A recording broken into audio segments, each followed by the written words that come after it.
anybody. I want to also appeal that when you see something not going right, please report. Even if it is our troops that are not doing the right thing, don't just keep quiet and pass by. Because whatever you see and you pass by, which means you have approved it. If you want changes, report so that we can take action. And we want to take action. I always mention that wherever we operated, we have standing court martials. The court martial is not to scare anybody, but to tell you that if you err, if you commit any offense, there are punishment. But we'll investigate thoroughly and ensure it is that you have committed such an offense, and then you will face the music. We want to always compliment our troops when they do well, so that we can also encourage them to do more. And then anybody who errs knows the music. Once again, I want to thank you for this opportunity. We're here, we'll listen to your questions, and then we'll give you appropriate answers, we'll give you answers. So thank you. And yes, last year by this time we were at the theater, and the press actually did so well in assisting us in getting the successes we achieved in the Northeast. And similarly, that's what we're also appealing for the same thing to do, so that we can also achieve nationwide. Let me start with the first one. The officers that committed this offense, we don't want to say anything now, since there will be an investigation, and we know our procedures. If they are found guilty, there will be punishment, and I can assure you that we're going to be transparent about it. The members of the committee, I'm sure they will not even be members of serving armed forces, so that we can have that fairness in the purpose. So let's await to do that, and we have been punishing. It's just that probably because maybe most times you don't get to know. I'm sure you know in Maiduguri we have jailed a lot of people. I have a lot of my personnel in jail. Court martials have sent them to jail, and it's open. You can go and verify. The armed forces, we do not shield offenders.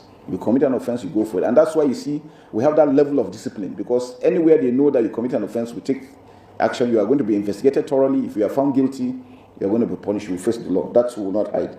About the killing of Kachala, yes, we have a lot of human intelligence around which have confirmed that he has been killed. But we want to be able to see physically, and then before we know that official broadcast on it.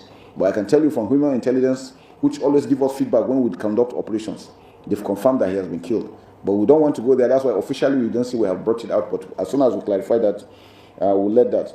On the issues of editors, yes, you know, you have challenge editors who want to get information. Everybody wants to be the first to break the news. But please, let us just hesitate a bit so that we don't break the wrong news. Because now there is a lot of falsehood everywhere. Fake news, falsehood, everywhere flying. So let us not be the ones carrying those things. If you don't get any detailed information about it, please be careful. Get across to us. No matter how late it is, we'll respond to you. If we don't have the details, we'll tell you to wait. When we clarify, we'll get these issues, and then we'll do that. Because we don't want to give you any false news. Somebody mentioned the issue of the incident, whether there is synergy. There is synergy. We have, for this set of myself and my service chiefs, we have operated very, very closely. Maybe when the incident happened, there was not enough information. And whoever was it that responded, it was the choice of words. It wasn't that it was intent, it was the choice of words that actually made it seem as if there's some conflict. There's no conflict. We're one armed forces of Nigeria, and we're going to continue to operate jointly. We have seen that we are going to also be able to harmonize more on our own operations, because we run over thousands of operations in every day. So what we need to do is also to make sure we do that. And I can tell you, most times why this, especially in the North, is why operations keep on going for a very long time. And then the tendency you hear people telling you is because we are benefiting. Nobody benefits from dying. I'm losing men every day, and I have nightmares. When I close my eyes, I know that I've lost my officers, I've lost my soldiers. To go home and talk to them, the worst thing for every commander is when you want to go and explain to the families of the commander that they've lost their breadwinner. It is the worst thing that happens to a commander. So when I hear people talk as if these human beings, their lives don't matter, it really affects us a lot. And that's why we're appealing to Nigerians that please consider that these troops that are sacrificing themselves are also dying. They have families, they have children that also are looking forward to seeing them, and they can never see them anymore. They have lost them forever. So I think that will do a great deal if we fine-tune how our response is to. So punishment, we do punishment. We all know if you go to jails, all the jails, you will see military men that have been sent to jail.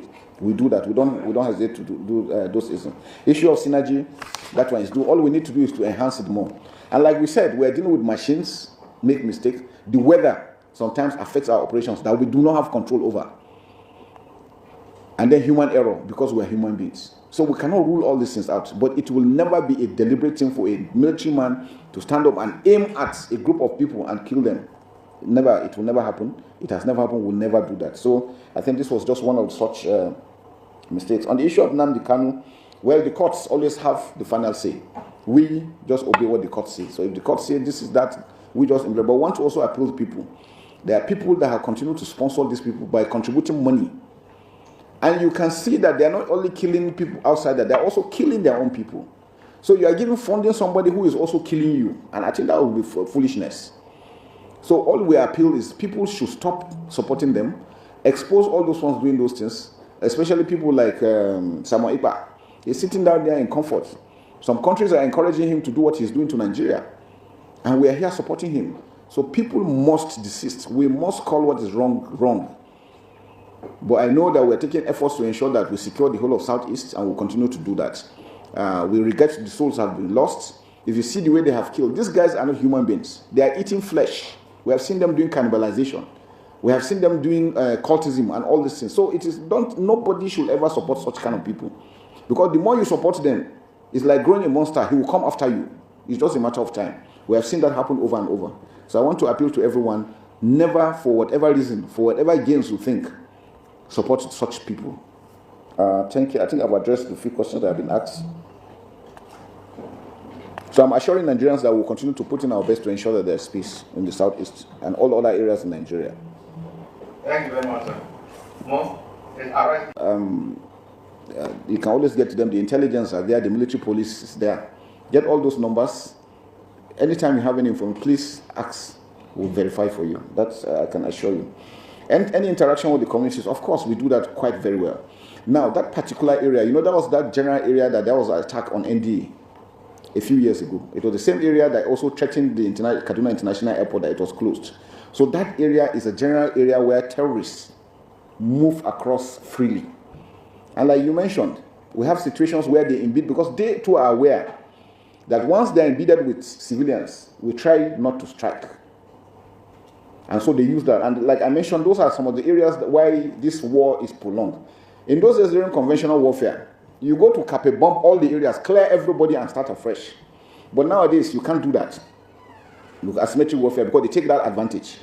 You have a lot of human rights issues. So on several occasions, we have called off strike because we saw them embedded within with children. Now, a few days before that day, there were a lot of movements. A few days before that day, some soldiers were killed within the general area. And we were tracking a lot of the terrorists that were moving on motorbikes, most of them 3 or 4 on top. And a lot of them crossed that area for that period. And there have been some level of interaction within those areas. And then it was the following they were doing. This incident, I'm sure you are aware, happened around 10 p.m. at night. It was not a daytime operation, it was night. These drones were actually following up this movement. And unfortunately, I think there was a mix-up on the movement. And we have some reports we will not, for now, since there's going to be an investigation, we equally want the investigation to bring out these facts. Because we know that general area, there was an interaction between them and the bandits. We know Molid has not held in that place for some years. So we're wondering why that particular night. We knew some of these facts. And so basically when the committee investigates, I'm sure these details will come out. But I can tell you it was not deliberate. It was in the act of trying to carry out offensive action against those bandits that this incident occurred. Whether the bandits were embedded with them or not, we don't have those details yet. There are speculations, yes, that they were together. But we don't want to take any speculation. We want to leave it, let the committee find out, and then we know. And I want to dissuade our minds about people looking for punishment. If somebody has done 99 good things and have failed in one, I don't think it's enough for you to be sacrificed. Souls have been lying. Very unfortunate people have died. But we should look at the aspect of looking at where are the mistakes. How do we correct them? How do we prevent them? How do we move forward in life? And I think those are the things we should look at. Definitely, if they are found guilty, they will be punished. That's no doubt about that. Now, my advice anywhere I've been to, based on my experience in the military, asymmetric warfare, please don't allow it to start in any community, in any country. It is difficult to eradicate because you are dealing with people that is ideological. Now, in the Northeast was ideological. Now, with the pressure that was exerted on them, criminality now came in because we had a lot of cultural issues in the Northwest and the North Central. We know we have issue of farmer headers clashes. We have the Hausa Fulani clashes between them, which is cultural and traditional for a very long time. When opportunities like this come in, criminals will now gather in and take advantage of it. And that is exactly what happened.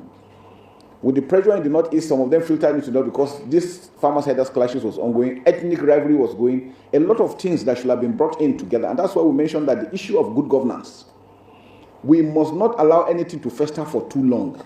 Otherwise, impunity will set in. And that's why critically we want to appeal to our political leaders that it is important that when there are issues, let us handle those issues decisively. It makes our job a lot easier. I've always mentioned it that the military solution is only 30%. 70% is good governance, equity, fairness, and justice. Anywhere you apply this, you will have a good community. Now, what are our challenges? I've mentioned the issue of boundary. Our borders are porous. Anybody can come in and go out. So movement of human trafficking is strife, drugs moving, small arms and light weapons are moving in and out. Nigeria, if you go to Chad, Cameroon, Niger, once you come as a foreigner, they know. Because they have a database, they can identify you. And then there is this security awareness within the public, which we lack. Most times when something happens in Nigeria, we say it's not his business. I'm not the police, I'm not the army. It's a big mistake. Because your life is at stake. That person you left might be the person trying to kill somebody or kill you particularly. So we must develop, even in our schools, from probably primary school, a system that security awareness should be taught so that our generations will grow up with it in their mind, knowing that if we see something that is not right, we must report. Our forests have been left open. Niger State has over 75 forest reserves and 73 forest reserves, mostly unmanned. You don't develop forests and leave them. There must be forest rangers. And that's why you see the NSCDC also develop the agro rangers, just to assist to ensuring that we must take charge of our forests. We mentioned the issue of judiciary. We're not castigating the judiciary. The judiciary is doing very well. But the point we're saying as military men is that sometimes when we bring these facts, things should be done in detail so that for us, you arrest somebody, do all the things, and the person is released tomorrow. You arrest him next tomorrow, he's released next tomorrow. It makes it very difficult for you to continue to operate because now you are exposed as a human being. The issue of the police, policing is everybody's responsibility. We must have good policing system that everybody is everybody's brother. We must be our brother's keepers for us to be able to assist. We mentioned the issue of the correctional system, that our correctional system should be correctional. It should not be where you go and then make them more criminal-minded. And so all this thing holistically comes to good governance. Anywhere you have good governance together, once the citizens feel they are fully protected, they are well taken care of, they have good health, good schools and all these things, it brings up this level of insecurity all over the world. And we know there's not only Nigeria that is facing these issues of insecurity. Asymmetric warfare or terrorism is everywhere now. They are spreading fast. Mali, we can see Mali, Burkina Faso and all this. Everybody is struggling. And that's why it's important that we must unite as a nation and take this as a challenge on all of us, not only on the military building. But the tendency is most Nigerians think it's a military war. No, it's a Nigerian project. All Nigerians must put hands on deck to ensure that we address this issue. Don't support them. We have seen situations where people are the ones carrying food to go and give them, carrying fuel to go and give them, going to repair vehicles for them, so many things Nigerians are doing. Encouraging those guys to continue the work they are doing. If all of us say no, we cannot support you, tomorrow they will end. If all Nigerians today say we will not support any terrorists or anything, this terrorism would stop. I can assure you that. We have seen situations where funds, because people are making money, they go there because when you go there, whatever it is they are selling in the public, if you get it across to them, they give you times 10. So people are looking at that as profits, not knowing that is blood money, and you are sharing from it, and God will never forgive you for doing that. On the context, on general terms, we all believe in God in Nigeria. Nigeria is a prayerful nation. And if we believe in God, then we know what is wrong, and we should never support it. And if we don't support it, like I told you, these things will end. Our challenges in Nigeria are man-made. They are not natural disasters. They are man-made disasters. So if all of us together put hands and say, look, we want a new Nigeria, we want to change the narrative, it will happen. So please, I want to appeal to all of us to continue to support us. The military, we're not magicians. We need the support of the populace in order to succeed. I think I've addressed most of the questions. When it will end, It's going down. We're succeeding, no doubt about it. That I can tell you, we're succeeding. Before I left the theater, over 75,000 have surrendered. Now we have over 140,000 that have surrendered. Even the North Central North, some of them have realized that they cannot do, some were lied to, and they're willing to surrender. If we want it to end, like I said, if we want it to end, Nigerians must take ownership of it, and all of us say, look, we're not supporting it. We'll never give any support to any terrorists. And this will end. But the military is doing the best. I've been called after my discussion, my presentation at the National Assembly. Just a few days, we went to defend the budget, and those things we brought in came to play. And the senators and the House of Rep members were very appreciative of our frankness. We've been very open to them, and they have a better understanding of what we're going through. And we have the promise that they're going to provide what we require. Welfare, troops welfare, which is very, very critical. We have people that have been injured, accommodation issues, uniform issues, and all this sundry. Then the issue of equipment. You know, we do not produce anything. We have to buy all we're buying. And we buy them in hard currency. Even the bullets we buy. Even the bullets, we buy them in hard currency. And you know how many rounds of ammunition can finish in a day? If you bring 1 million and there's an operation, within seconds, all this is gone. And there are millions of dollars. So I want Nigerians to understand when they say that they're giving us budget and people think it is such a large amount. Yes, for our standard here, it is. But I can assure you, we are judiciously using every fund we're getting, but we do not produce, we do not manufacture this.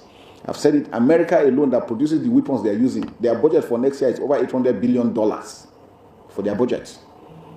So if you look at producing, we have to buy from them. So those are issues we want to appeal to Nigerians to have this understanding with us. But we'll continue to put in our best. I can assure you that. Thank you very much. Now will not affect our operations. You know, sometimes we want to strike. There's a coordinate given to you. You can't fly. Why? Because of weather. In the Northeast, it happens a lot. Even the terrorists know when to operate when they see the weather is bad. Because they know the aircraft can't go. The drone can't work. So those are the challenges we're having. And so it's not affecting our work. We'll continue to work. Media forces. All right. I think one thing I would just want to also this is sometimes even the way you report issues. For example, during my speech with National Assembly, I was talking about the challenges we are having with when you make arrests and the person is released. The caption the next day, one of the papers was, CBS said, judiciary should be banished. You know? So you know those kind of comments, and then you send the wrong message. Please, let us just learn to understand that whatever we're trying to do is we're trying to get the best for our country, what will make our country grow, not to be destroyed. Because now before you know it, the judiciary now will take it up that the military is against them, and then so it brings a lot of rancor. Please, let's be careful. Not because of the money. Yes, maybe you want to be front page. But that does not mean you should put things back just because you want to be front page. I just want to say I should mention that. Daikon, yes, mention of Ezugu, Emrab, the Ingirgi and all those things. Yes, I think a lot of new companies too have come. Local companies are also into production. Some of them need to fine-tune it a lot because it's not easy for you to just come up. We have encouraged them. The way out is you partner with original manufacturers. Bring them in, develop here. When you work with them for a number of years, you too will have developed the expertise to go through. And I think that's what we're doing. Recently, the president has signed the bill on Daikon. So now, Daikon is open for business. Anybody, anywhere in the world that wants to produce, come to Nigeria, establish place, start production. We too want to be a producing nation, so that we produce our own, and then other countries can come and buy it. We also bring in additional foreign exchange to Nigeria. Employment, again, opportunities will be rife. So Daikon is activated. A lot of companies are coming. We're still discussing. And I'm sure within the next 1-2 years, you will see a lot of things happening from Daikon. That I can guarantee. The issue of media talks, yes, very good. I think it's good. We'll look at those aspects so that we can connect you with the commanders on the ground, so that we can go through. I think it's good. It also gives a direct feel of what's really going on in the field, and then people will really understand, you know, the situation on the ground. Like I said, the media, outside media, have made us look as if when you come to Nigeria, Maiduguri, I'm sure if you tell some of your colleagues you went to Maiduguri and you went around, they'll tell you it's a lie. Shorty is here from Security Watch, a few of you that were here. But you had the freedom to go around and go and to discuss with people and come back and see that there was really nothing was happening. So please, together, my appeal is, this is our country. Let us not ourselves destroy our own country ourselves. We will have challenges, we have challenges, know that there's no country that doesn't have any challenge. We have our challenge. We will make mistakes because we're human. But let us always try and see how we can make sure that we move forward as a country and make a difference. Thank you very much. Thank you very much.